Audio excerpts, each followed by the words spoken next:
Episode of the Red, White, News Show with yours truly, the military medium. This episode is being sponsored by Trailblazing Communications, tools for taking back your life. Today, I have a special guest, Dale Comstock. Now, you might remember this guy.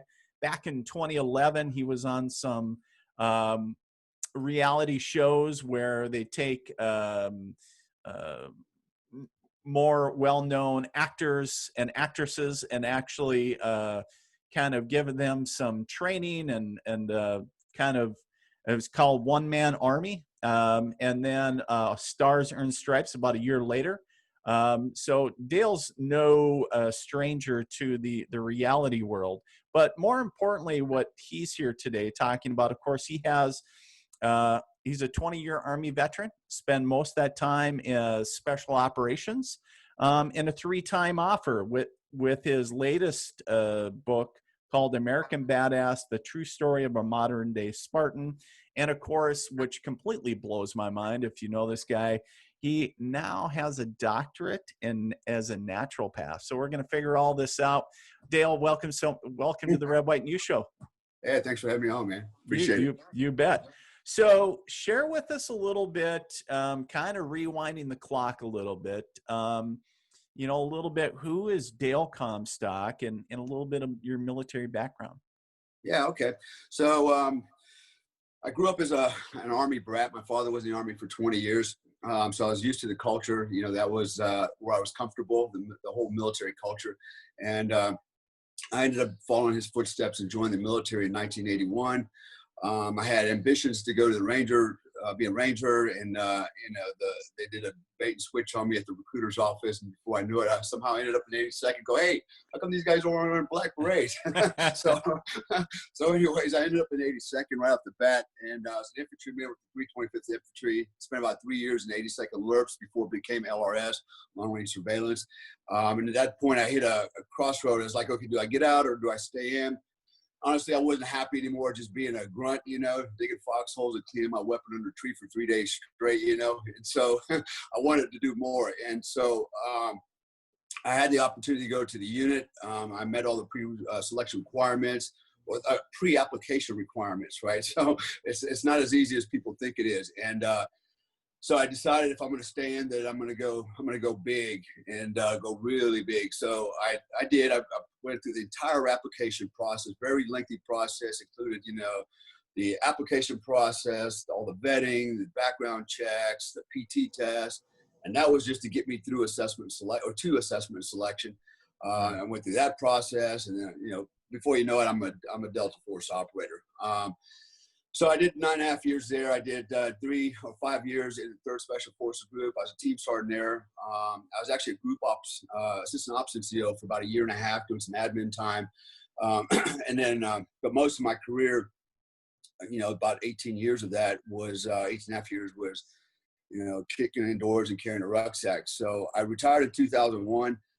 I made the choice. It was a deliberate decision. I needed to get out. I had bigger aspirations. And so when I got out, I started a company called Global Security Consultants. I did very well as pre 9/11, and then post 9/11 in 2004, I sold it to G4S, more commonly remembered as Wackenhut. Concurrently, I worked for OGA. They recruited me at the same time, so I was basically running a company and working as a contractor for them for 9.5 years. And then actually, when after I sold my company, I started another company called Risk Control Institute. And in 2011, I was approached by another company that basically offered to buy my company, which was a virtual company at the time, but I did hold some service agreements in the nuclear industry. And long story short, I helped them negotiate some contracts with Shell Oil. They bought my company, and then I ran my vertical under their company. So that happened for a few years. And then, like a lot of businesses that's not properly supported, my investor kind of screwed the pooch on that one, or their investor, I should say. And within a couple of years, literally, I just threw my hands up, had enough, walked away, and ended up in Hong Kong running a protection detail over there for a multi-billionaire investment banker, Chinese guy. And then that led me from there. I ended up chasing my wife, at the time my girlfriend, to Indonesia. And so, I've been in Indonesia now almost 6 years, Wow. and I commute back and forth between Panama City Beach and Bali. That's where I actually live, is in Bali. And so I have a home here for me and my daughter. She's 10 and a half, and she's the only reason I come back. She's the only reason I maintain a home here.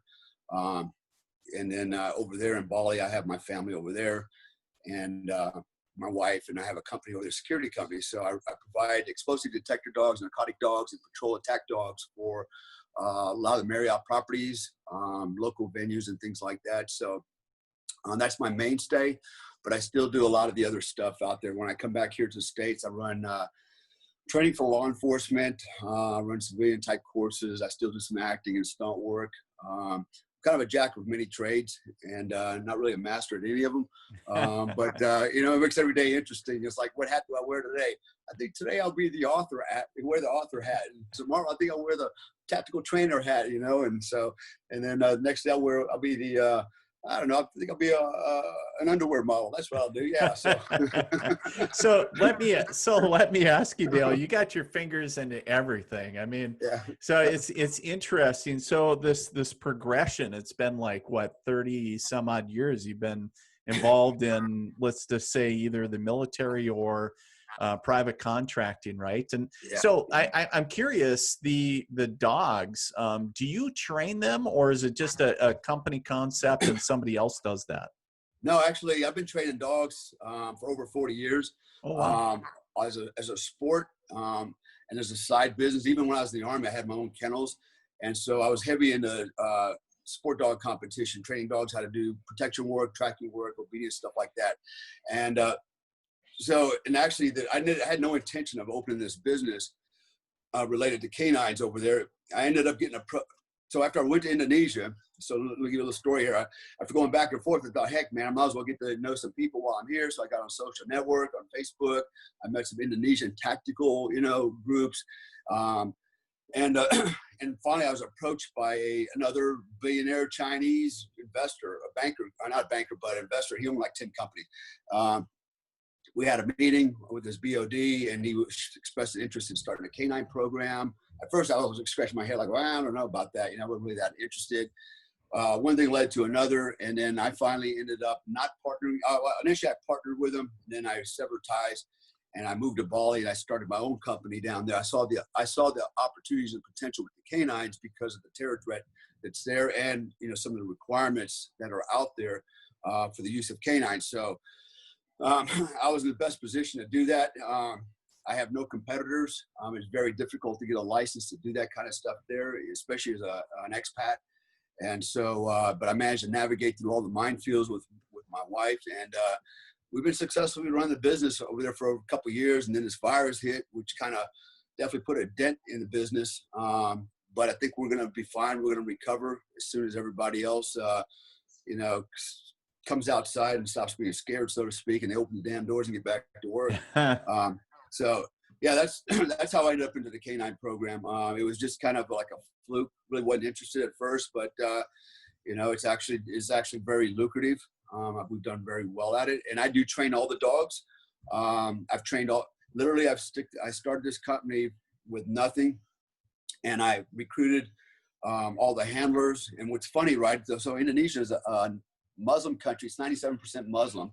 So usually Muslims don't really care too much for canines. They consider them dirty, right? So, but a lot of my handlers are Muslims. They're Hindu Indonesians. I have Christian Indonesians. I've got all aspects of it. But I procured all the dogs. I trained all the dogs. I trained all the handlers. I trained all my training techs to train the dogs and train the handlers.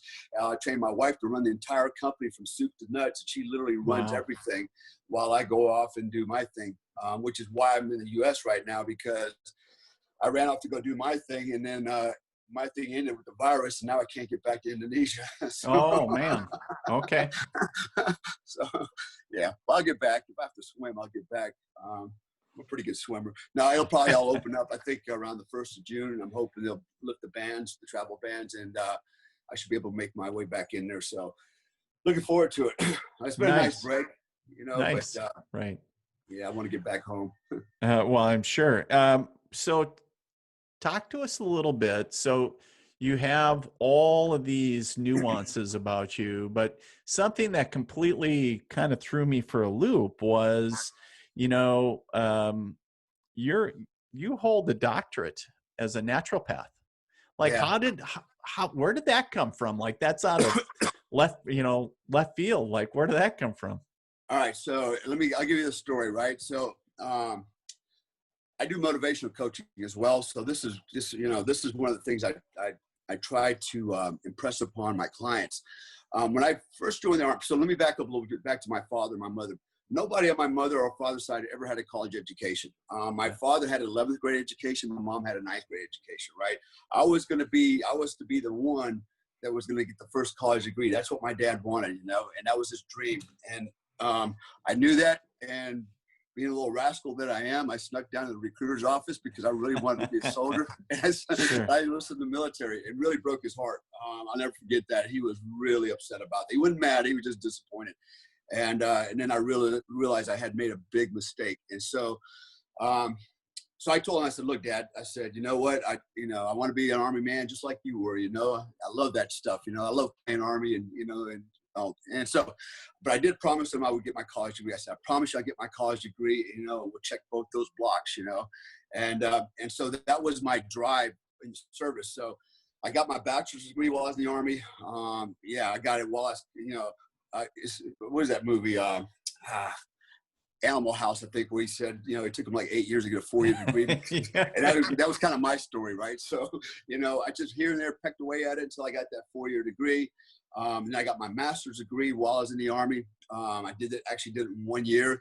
And you got to bear in mind now, I did all this while being an operator, being on an SF team, married at the time to my other ex-wife, one of many.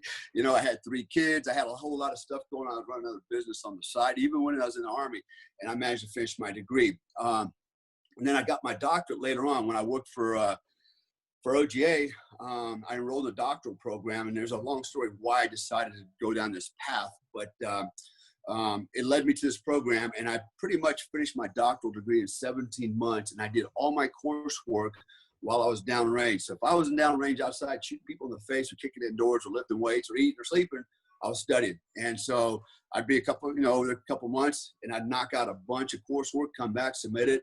Because usually when you're in a doctoral program, it's really, you don't go to a classroom, every night, right?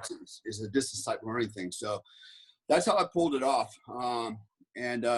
Here's what motivated me to get into the natural health stuff. So my master's degree is in business and organizational security management with a bachelor's degree in education. I speak multiple languages, and I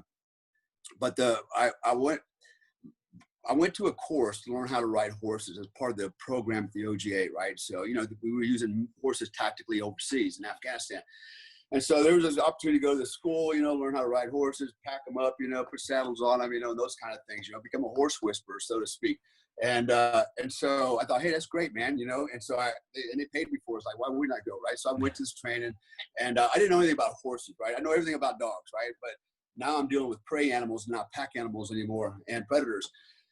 And so I learned a lot. But what I found amazing about about horses is it's hard to tell the difference between a 6-year-old horse and a 30-year-old horse, other than the superficial scarring and things like that. But, the horses, both, they had the same muscle tone, they had the same endurance, and I thought, well, why is that so? Why can a horse live? And we actually had 2 horses die out there, which was funny, right? And actually, one was 32 years old, and he just kicked the bucket pretty fast. And I thought, why can't we just go out like that? Run, 100 miles an hour right up to the very end and check out, get it over with, right? Now, we don't have all these drugs and, wheelchairs and, medicine. And, oh, my God, you're the living dead. And so that got me thinking about what's going on here. And so I started doing my research, and I realized a couple things. One, horses drink water. They eat hay and grass, some oats, they get a lot of exercise, and they live a long time, right? And I looked at how humans live, kind of live. And I realized, man, there's something wrong here. So anyways, my interest in learning about this was for my self-betterment. I wanted to be more viable, because when I went to the program, I was about 42 years old, and I was looking I was looking pretty rough. You know, I was still in good shape, but I could, you know, the gray hairs were coming out. You know, the muscles were starting to atrophy. No matter how much I went to the gym, you know, Mother Nature was telling me it's time for you to leave, buddy. You know, and make room for the next guy. And I decided, no, that ain't gonna happen. I ain't done yet. So I started really getting into it, and went into my first bodybuilding show at the age of almost 48 with my son and my ex-wife. And then my last show was at 50. I'm 57 now, and I still got the guns. There you go. But you know, it's changed my life, man. I feel like a 20-year-old kid, you know. Maybe I even act like one, but that's okay, you know. Life is good. But that's what encouraged me to pursue a degree in this area. I had no intention of doing anything with it other than for my personal knowledge, and actually now I use a lot of that my information and my education to help other people in life coaching and performance coaching, right? To live a better life, live a healthier life, and kind of reverse that whole aging process. So, so my motivation for all of that, though, at the end of the day, was really my father, man. Everything I did in life was to make my father proud of me, you know. And he was the inspiration for all. And you know, now that my father passed away 8 years ago, I remember kind of left a void there for a minute. It's like, man, now what am I going to do? You know, Dad's gone, and I have nobody, you know, a sounding board, because he was my, you know, confidant and everything. And then I realized, well, damn, dude, you got kids, you know, now, you know, be their motivation and inspiration, you know, and which I already was, but now it's what I do is not for me anymore. It's for my kids, you know, to set a higher bar, and the bar is pretty damn high, but you know, they're doing pretty good, you know, and you know, I'm pushing them hard. I got my two oldest ones are college graduates. Actually, my son's in special forces. He's in 5th group. He's got 2 bachelor degrees. My oldest daughter, she's an entrepreneur. She works from home. She's also got 2 bachelor's degrees. I have one that just finished technical school. And I still have, you know, a couple more that are still growing up. So, so yeah, that's kind of like my drive, and you know, those were my motivating factors for me to where I am today. Right. All the other stuff I've done, you know, a lot of it was kind of weird, man. It's kind of like I just kind of fell into it, like the whole movie thing. You know, I actually had no intention of going to Hollywood or doing anything weird like that. And it is weird, I'll tell you that. Hollywood weird, or Hollyweird, is not, you know, it's no joke. And so I got a phone call from Discovery Channel. So, hey, we heard about you, blah, blah, blah. Would you like to be on our show, One Man Army, you know? And I thought, okay. So I thought it might be a good way to close a chapter, you know, in my life. And I thought it'd be just like one chapter. And so I did it. And apparently I did pretty well. I didn't know that. And then I got called by ABC. Say, hey, we loved you on this show. Would you like to try out for this show? And there was, I think, 10 or 12,000 applicants, and I was one of 8 to get selected. Very lengthy application process, interview process. But next thing I know, I'm standing on, you know, in front of a camera with Terry Crews, you know, and who's become one of my best friends. And so that opened a lot more doors. I ended up on a lot more TV shows. And then I hit a crossroad there in Hollywood. I was asked to move to Hollywood, LA, so to speak. That way I was closer to the production companies, and I was told by many producers that I could potentially be the next Danny Trejo with this sexy mustache.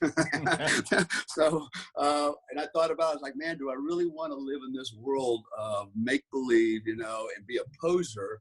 Or do I want to go back to what is my heart, you know, and doing something with substance, you know?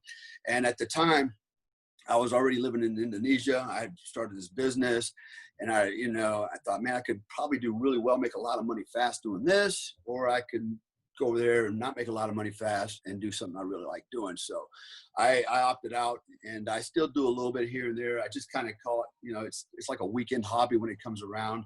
But, you know, there's some good people in Hollywood. There really are, you know, like Terry Crews is the man. I mean, that dude is solid, man. I mean, solid.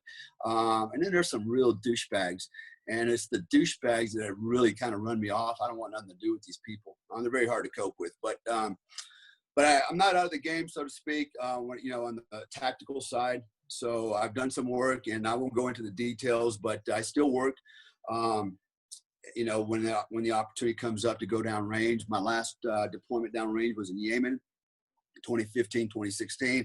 As you probably know, there's a lot of articles out there about that from BuzzFeed, and SoftRep has one out. I actually did a interview with SoftRep just to dispel some of the myths and lies and BS that was put out there. So, but I did some mercenary work, legitimate work, mercenary work, not contracted work, but I actually was part of the Emirati Army, hired with a group of 10 other guys, some French Foreign Legionnaires.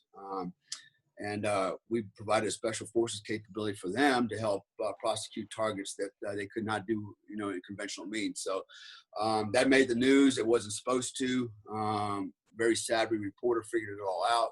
And then, of course, that thing just got spun into something completely different, which caused me to come out and go, okay, that's not what happened.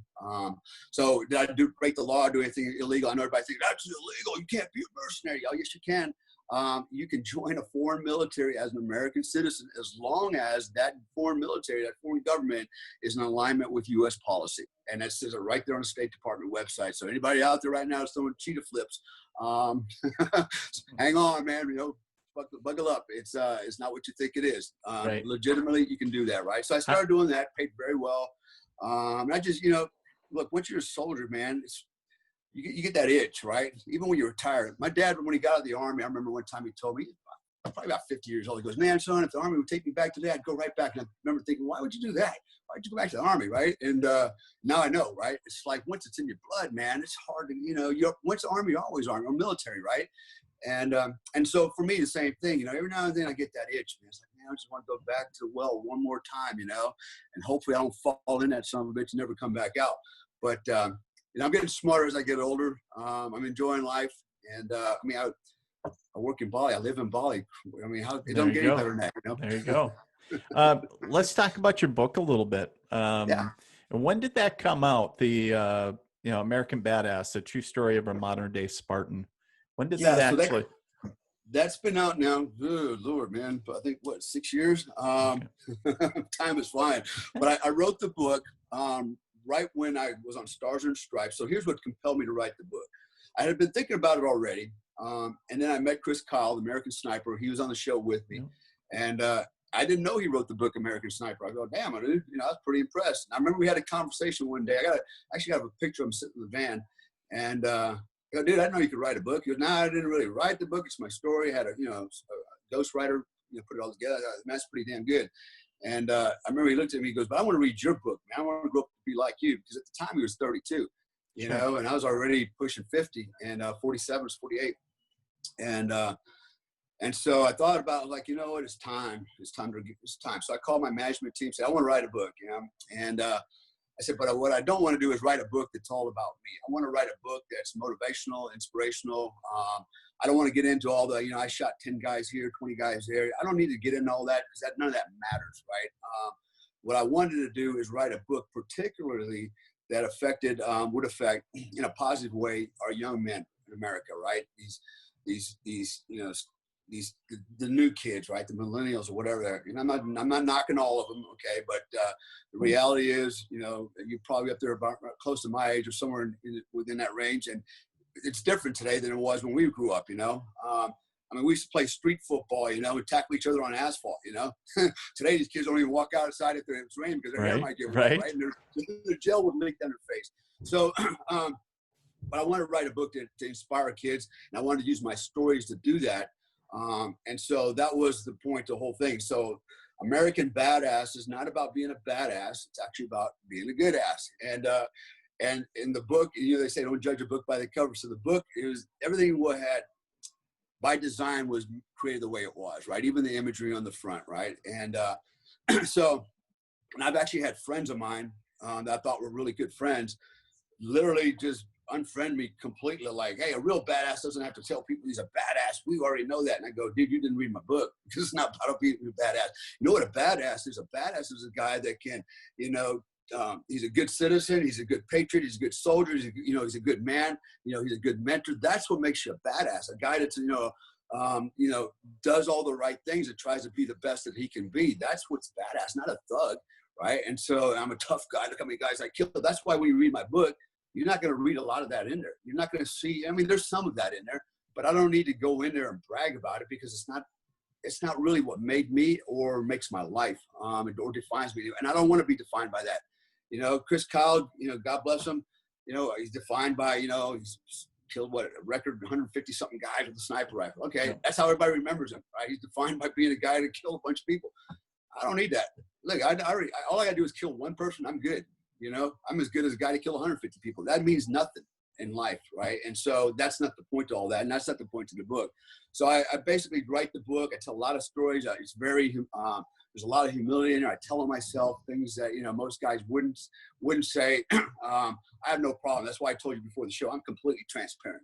What you see is what you get. Right. You know. Right. So.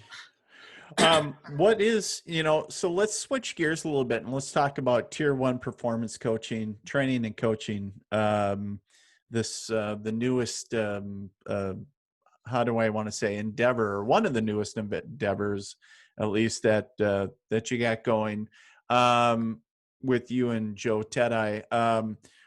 So share with us a little bit about that in Dale's words. Put it in Dale's language, if you will, and Sure. kind of break it down for folks.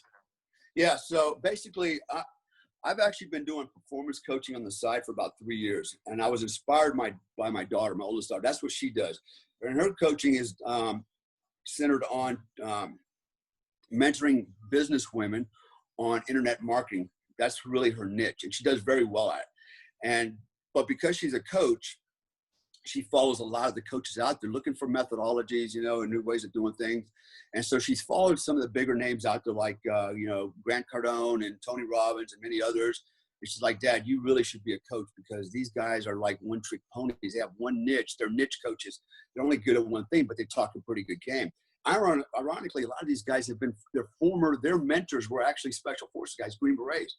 I go, how ironic is that? And they're making millions of dollars. A lot of them have appropriated the military mindset and culture, and they're promoting that, you know, to make money, you know, especially in the business world. So I'm not, you know, I can't fault them for that. Hey, you know, you do what you do. You know, just don't be disingenuous. So she said, you really could do well, Dad. And I had a lot of doubt, skepticism, and finally she convinced me to try it out. So I started it, and wow, it does work. You know, I'm making money on the side. You know, it's fun. It's like doing right now, doing a podcast. Right. It's super easy, right? I'm just be me, right? And so, right. So it went really well, and it has been going well on the side. And it's just a side thing I do when I do have a little bit of time off, which is not much. And I do this everywhere. I mean, I've coached people from Abu Dhabi, Dubai, the Philippines, Bangkok. You know, it doesn't matter where I'm in the world, as long as I got an internet connection, we're talking. And so that led to that. And then Joe Tedai and I have worked together since 2008. I've known Joe on a personal, professional level for a very long time. And so I also know all the drama that he was subject to, which, by the way, is finally what has happened. We've come out with all the court documents that show that everything that was leveled at Joe, everything that was derogatory, was all a lie. And there was a huge settlement out of court. And Joe did very well on the settlement. So, you know, he was exonerated. And I always knew that because Joe and we've been to combat together. He is a combat veteran. You know, he is legitimate on every level. So he contacted me in January, said, look, man, I'm about to publish my book. You know, up to this point, he just was under the radar. He just had enough with all the public life and the drama that came with it. He said, but basically, I want to publish my book. And he goes, I want to come to Bali. And I want to kind of reset the clock and kind of live a life, you know, be happy, you know, somewhere else, just kind of reset, redo everything. And I said, man, Bali is the best place to come. You know, there's not many of us here, and I'm living in paradise, you know. And so then the question was, well, what can I do for business-wise? And so we had kicked around some ideas, and finally we ended up saying, let's just team up and start doing coaching, because together, individually, we're pretty formidable, but together, man, we're unstoppable. And just because you look at our bios and our resumes, and we both have, you know, we're pretty good in front of the camera, camera friendly, cameras like us. So it kind of works. And I'm kind of the nightmare guy, you know. Joe's a good looking guy. I'm the scary guy, you know, but it's like a horror movie and a comedy, right?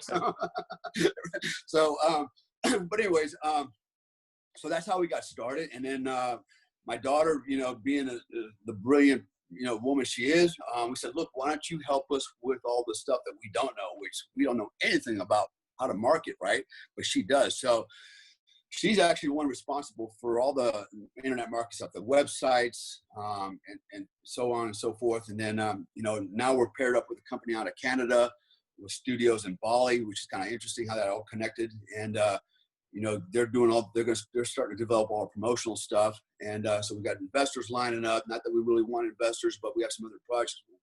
So this is starting to work out really well for us. And we're doing pretty well at the coaching. We've got a pretty good plan. We have actually three, well, I probably shouldn't, well, I'll put it out, so one of them is our coaching for teenage boys. We're now opening up a program where, especially single mothers have, they have teenage boys that maybe don't have any fathers at home, or maybe can use some mentorship. And what we're doing is open a program to mentor them, to eat better, diet, fitness, how to think different, think outside the box, how to start, being an American badass, right? Not being just badass, just being an American badass, be a good man so that, you're successful in life and you become someone that not only mom's proud of, but we're all proud of as an American, right? Or it doesn't have to be an American, be anybody, right? But be proud of this person in our society. And we want to help kind of, educate and mold that person, right?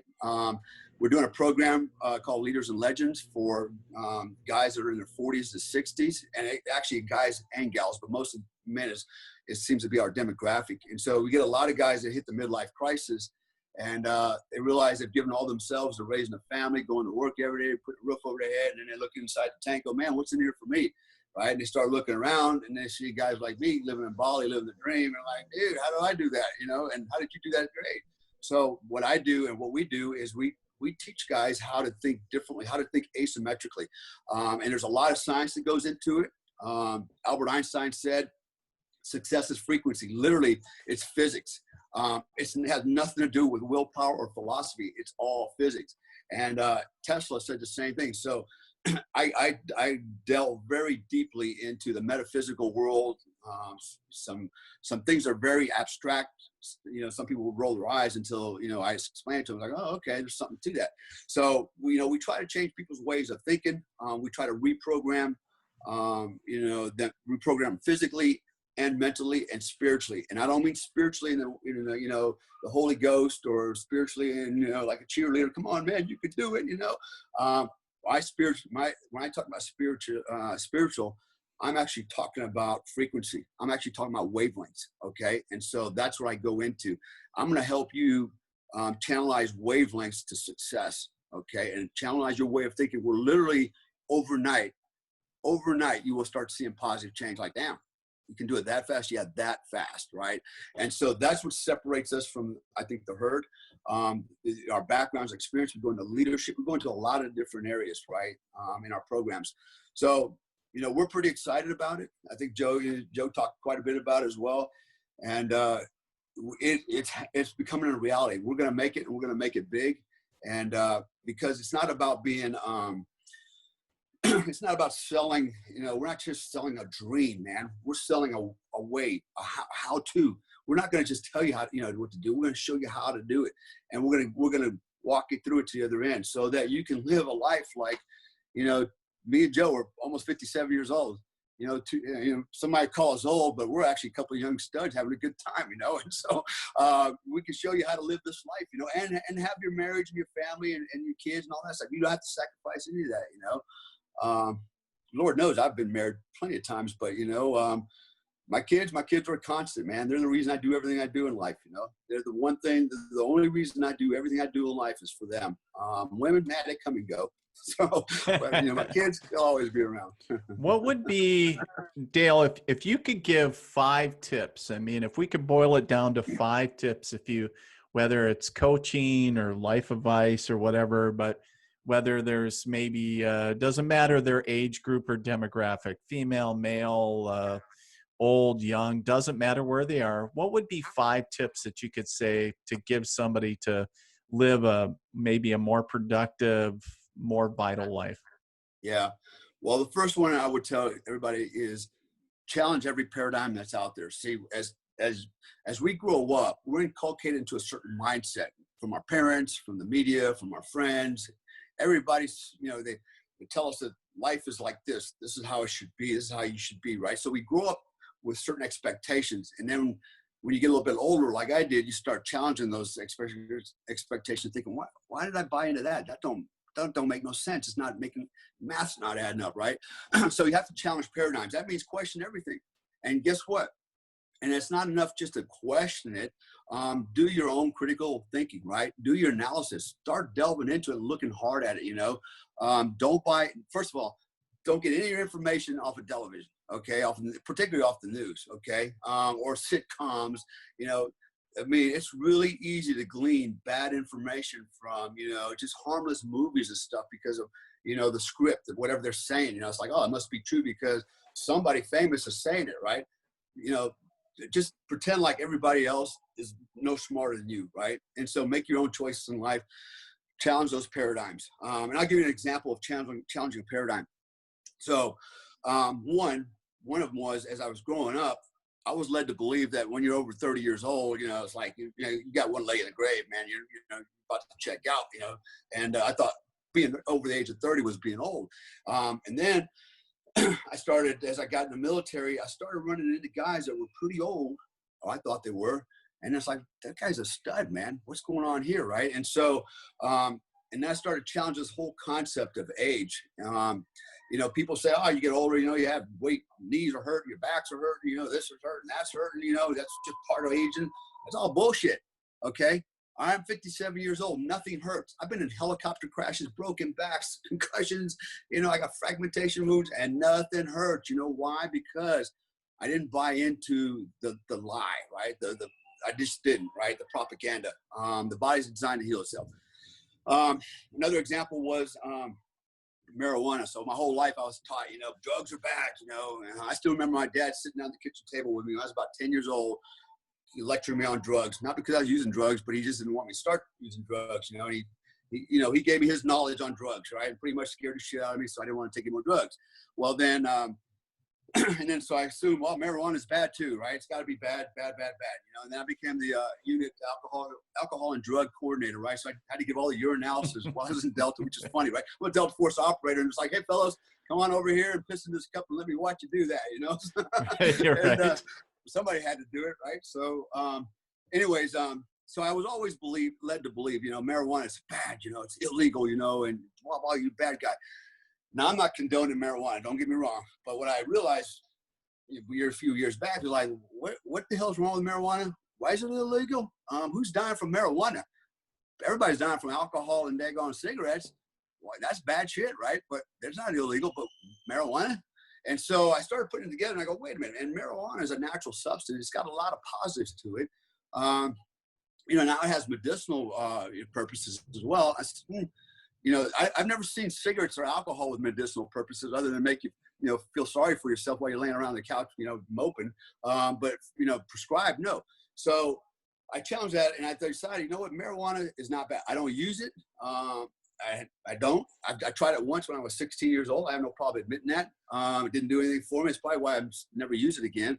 And so, so I don't have a problem with it per se, you know, and I just think, okay, the reason it's out there is because probably it's a good way for the U.S. government to make money, you know, put people in jail, hire more, you know, DEA agents, blah, blah, blah. I don't know. So that was another paradigm that I challenged. So challenge your paradigms, first of all. Second of all, if you want to do something, whatever it is you want to do in life, stop listening to the dream killers, okay?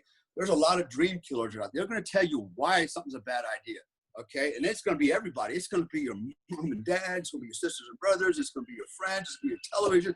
It's going to be the media. You know, it's going to be all these subject matter experts don't know a damn thing. And they're going to tell you why it's a bad idea, right? You're just going to have to be your own person. And if it's what you want to do, learn about it, research it, and set your mind to doing it, and don't be talked out of it. And dream killers, they're not just people either. It's finances, it's just illnesses, it's a lot of other things that are going to keep you from reaching your goals, or going to try to keep you from reaching your goals. There's 1,000 examples out there of people that have been, you know, crippled, handicapped, financially broken, whatever, and they still rose to the top, right? Where there's a will, there's a way. So, you know, when we talk about reaching your goals, Emil Koo, okay, he's one of the fathers of autogenic conditioning. He said, when willpower and imagination are in conflict, imagination always wins. Okay, and so this is what I teach. I teach a lot of autogenic conditioning, self-hypnosis, auto-suggestion type stuff, neuro-linguistic programming. And so he's right. You have to. I don't care if and I got a bunch of clients right now that, not a bunch, about 3, that want to be Green Berets. They're young guys that want to be Green Berets, are already in the Army. And I said, it's not enough to say, I'm going to be a Green Beret. You watch me, man. I'm going to do this, man. You know, yeah, go ahead and tell me all you want. But if there's even one little seed of doubt in your brain about becoming a Green Beret, if you're sitting there going, well, what if I don't make it? What if I get hurt? What if I'm not that good, right?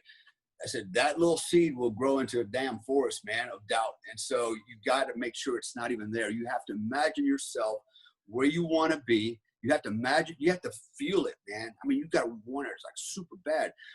If you have that, everything else, the willpower is going to, you know, the willpower is the vehicle. The imagination is the engine to get you where you want to go.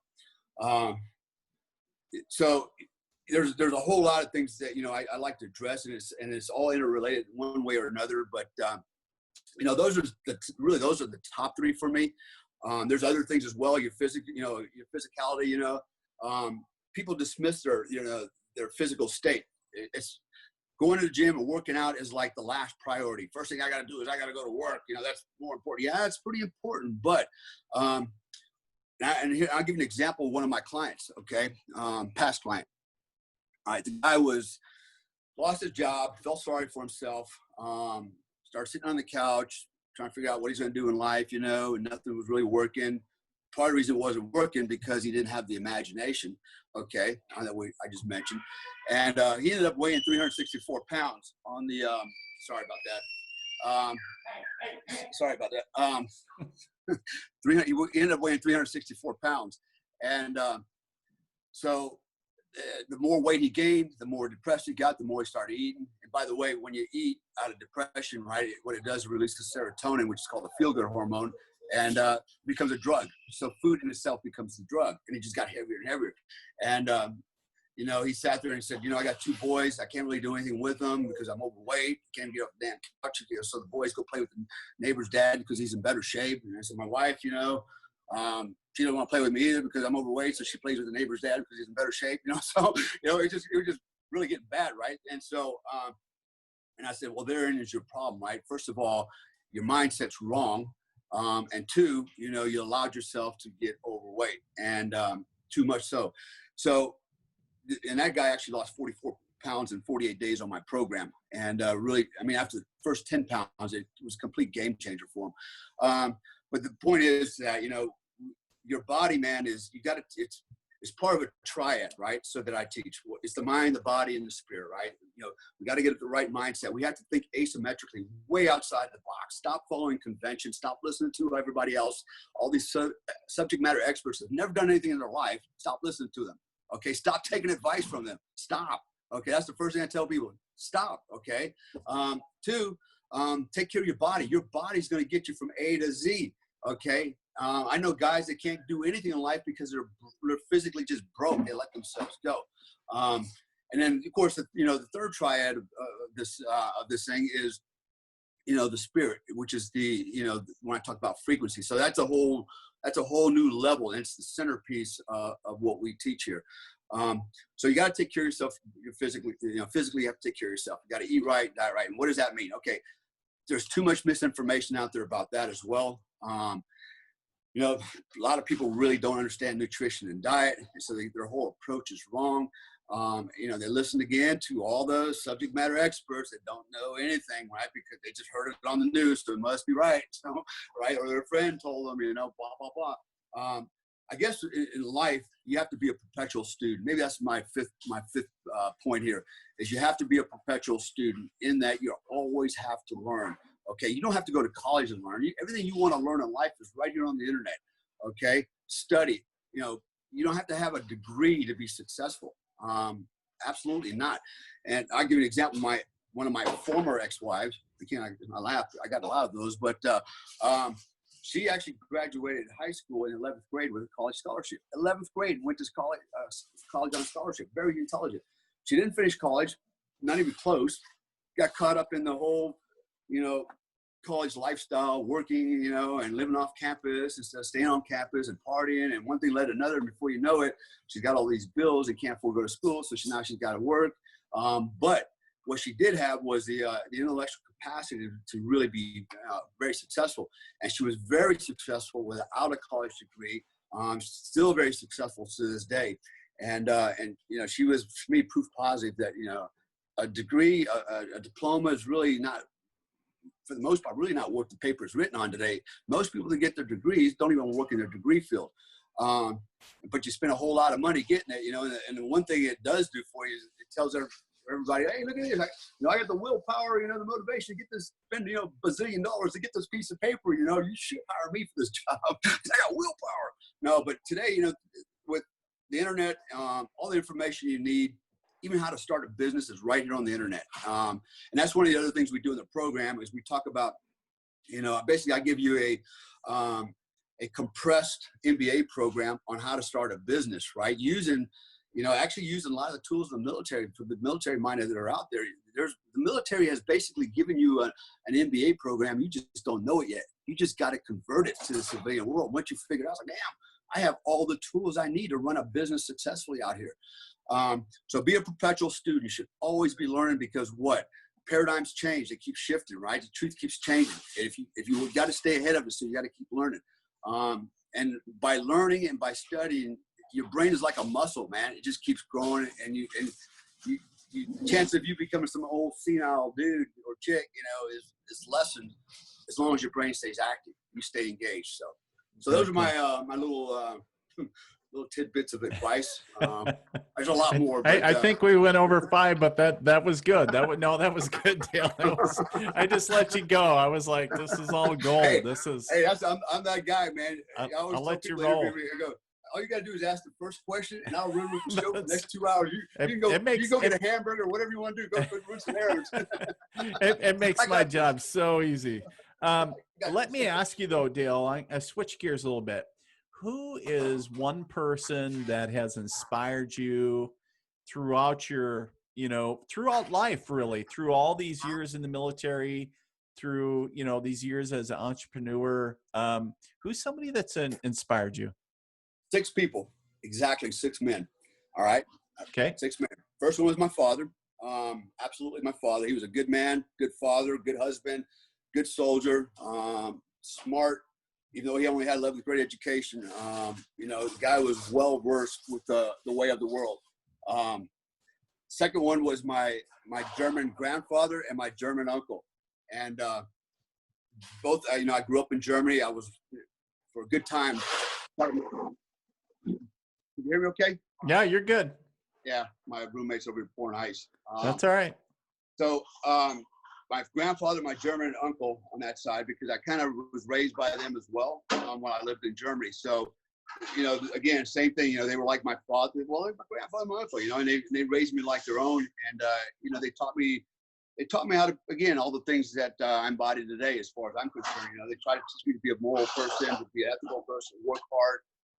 They were very successful. They started their own businesses from the ground up. My father did, my grandfather did, and handed it off to my uncle, who built this mega empire of a business over there. And he handed it off to his sons, my cousins. The other people was a guy named Jim West. Actually, let me back up a little bit. One of the guys was Gary ONeil. Gary ONeil was an SF, Green Beret, Vietnam veteran. He wrote the book American Warrior. I met him first time in 1982 at Camp McCall when I was in the Lurks. We went out there, and I remember it was November for the SEER course, Survival, Evasion, Resistance, Escape Training. And Gary ONeil at the time was running the combatives program. And I remember he took us out in a hand-to-hand pit one morning. We didn't know this guy from Adam. We had heard the rumors, you know, this guy was a real badass. And so he started talking to us about mindset. And that's really what got me thinking about this whole mindset thing. And it got me really interested in it. And basically what he said was, you know, mind over matter. And he goes, you know, you can do anything if your mind, if you have a powerful mind. And so he's gave us some demonstrations. I'll never forget, he took a bicycle spoke, he pulled the skin out of his throat and jabbed it through his neck, you know, and then hung a water bucket with a rope around it, full of water, and started swinging it around with his neck. And he started sticking the bicycle spokes through his arms underneath by his triceps, you know, and lift him up water buckets, and just started doing a bunch of stuff like that. He laid down, had a guy drive over with a quarter-ton Jeep. You know, our eyes were bugging out, like, damn, you know, this guy's hardcore. He got up and shook it off. He's like, all right, let's fight, you know. And so, so that guy was my military mentor for sure. I said, man, I want to be that guy, man. Hardcore. You know, he's been in over 70 ambushes in Vietnam. He's walked out of every one of them. He's just you know, read his book, American Warrior. And he's Sioux American Indian. So, you know, really good guy. and we're still friends to this day. But he was my my military mentor. My martial arts mentor was Jim Smokey West. You know, Jim is the guy that I remember when I met him. The first time I met him, I went home that night and I had a nightmare about him. I mean, I'm not joking. I actually had a nightmare about him. I dreamed. I mean, the guy is just scary. He's like a modern day Wyatt Earp, man. He's with his feet in his hands. I mean, he don't need guns, man. I mean, he'll kick your ass from across the room, won't even move. But so he became my martial arts mentor for many years. In fact, he trained me and my son. You know, my daughter, we became black belts. You know, and we're still good friends to this day. And then my sixth mentor is kind of like a recently acquired mentor, and that's David Fabricius. David Fabricius he's actually from South Africa. He was in their special forces. Ended up coming to the United States on a special visa. I forget, like special skills visa. He ended up coming over here and being homeless, right? But you know, that's how he started off. And then before you know it, now he's, you know, in the top 1% of income earners in the world. He's also a life coach. He speaks internationally to a lot of Fortune, you know, 500 companies. And about 2 years ago, he came to me and goes, "I want you to coach me." You know, I didn't even know who he was at first. And so I'm running my yap. You know, "I'll do this for you. I'll turn you into Superman, Mr. Fabricius." You know, and then you know, he's very humble and just kind of giggling along. You know, and then in the end, he tells me who he is. I'm like, "What do you want from me?" You know, and he goes, and he's smart, right? He's like, "Hey, man, you know, any good coach, any good teacher is always going to try to learn as much as they can, even from other people, right? And that's part of being a perpetual student." So I said, "Okay, that's fair enough." You know, so I ended up becoming, you know, his coach. And then from there, you know, we started partnering up and we're working on some actually a lot of stuff together. We started doing speeches together. In fact, he invited me out in Las Vegas in December. I went out to the Fortune Builders. Basically, they have a huge real estate convention out there, and usually attracts about 7,000 to 8,000 people. And I got the opportunity to stand up in front of about 4,000 or 5,000 people and give my speech and tell the world who Dale Comstock is. So, and he did that for me, you know, and actually he shared his time that he on stage with me to go up there and do that. So very good guy, very humble guy. And I have to be honest with you, he really is one of my mentors because he knows things that I didn't know about, especially when it comes to marketing, real estate, and that part of the world. And not only that, just the coaching stuff and the dynamics when it comes to working with people. So so I consider him my sixth mentor, you know, and those are the six guys that have influenced my life. And, you know, I'm sure there'll be another one along the way, you know, somebody else that can do something really good and you know, and dazzle me. I'm always learning, you know, I'm always looking for, and I'm not so proud that, you know, I can't learn anything from anybody or even, you know, look up to somebody else. You know, it's part of being, you know, it's part of being mature. It's also part of being professional. It's also part of just being, you know, being smart, man, you know. So Right. I'm not that egotistical that I can't learn from somebody else. Awesome. Who or where would folks go, Dale, if they want to check out your website, what you got going on? Where do they go and do that? Okay, so you can go to our website is www.tier1 performance coaching, tier1performancecoaching.com. And in our Facebook page, we also have Tier 1 Performance Coaching on our Facebook page. So either one of those two, or you can go to my own personal pages. If you Google Dale Comstock, you can probably find my my personal page and of course Facebook. Not too hard to find. Sure, and we'll make sure we have those up on the video here at the end. My guest today, Dale Comstock. Dale, thank you so much for taking time out of your busy schedule and being a guest today. It's been an honor and a privilege to have you on the show. Yeah, man, appreciate it. Thanks for having me on, man. Enjoy it. Always enjoy it. You bet.